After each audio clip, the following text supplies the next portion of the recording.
Chittoor RTC 2 డిపోలో మంత్రి మల్లి రాంప్రసాద్ రెడ్డి 54 లక్షల వ్యయంతో నిర్మించిన నూతన వైద్యశాలను ప్రారంభించారు. 8 డిపోలకు సంబంధించి 14,000 మంది ఆర్టీసీ ఉద్యోగులు ఉన్నారు అని మంత్రి తెలిపారు. వారందరి ఆరోగ్యం దృష్ట్యా వైద్యశాలను ప్రారంభించాము అని చెప్పడం జరిగింది. ఇక ఈహెచ్ఎస్ సేవలను అందుబాటులోకి తీసుకొని వచ్చారు అని చెప్పారు. ప్రతి ఒక్కరు కూడా ఈ వైద్య సేవలను సద్వినియోగం చేసుకోవాలి అని సూచించారు.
ప్రభుత్వం ఏర్పాటైన 16 నెలల్లోనే ఏపీఎస్ఆర్టీసీలో ఎన్నో పెరుమార్పులు తీసుకొని రావడం జరిగింది.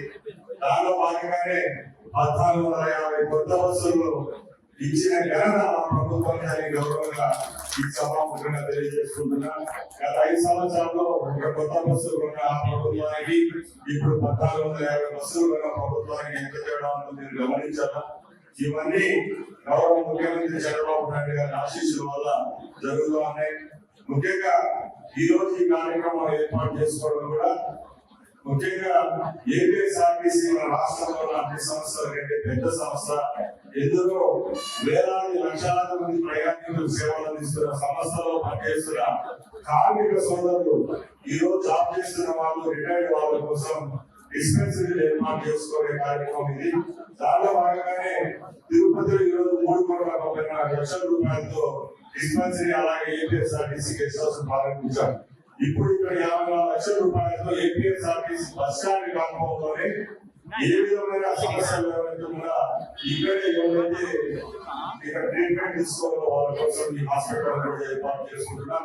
రేపు రాబోయే కాలంలో కూడా ఇదే విధంగా హిందూపూర్ ఒకటి, అనంతపురంలో ఒకటి, నంద్యాలలో ఒకటి ఇలా చెప్పుకుంటా పోతామంటే ఎన్నో కార్యక్రమాలు ఏపీఎస్ఆర్టీసీలో జరుగుతున్నాయి.